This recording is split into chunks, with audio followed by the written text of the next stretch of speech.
Bonsoir à tous. Frédéric Péchier sera-t-il remis en liberté? La chambre de l'instruction de la cour d'appel de Lyon a examiné aujourd'hui la seconde demande de l'ex-anesthésiste condamné à la prison à perpétuité pour 30 empoisonnements, dont 12 mortels. Une condamnation pour laquelle il a fait appel. Son procès aura lieu en 2027. Il espère d'ici là pouvoir sortir de prison pour préparer sa défense. La justice se prononcera mardi prochain. Les élections municipales annulées à Tiché, en Côte d'Or, les 172 électeurs de la commune vont devoir retourner aux urnes d'ici 3 mois.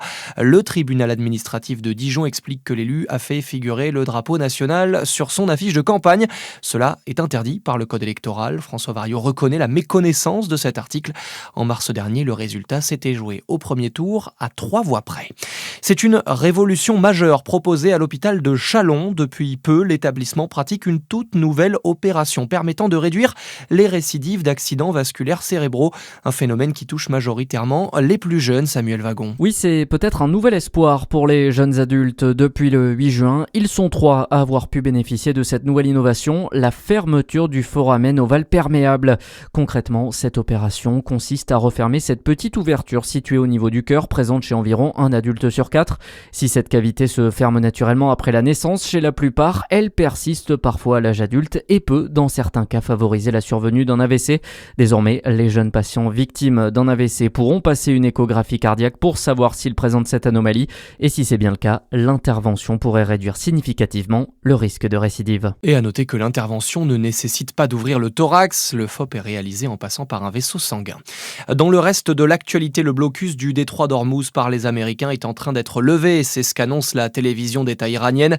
Des pétroliers circulent de nouveau après cet accord conclu entre les États-Unis et l'Iran, et la fin du conflit est évoquée au G7 aujourd'hui, mais aussi la guerre en Ukraine.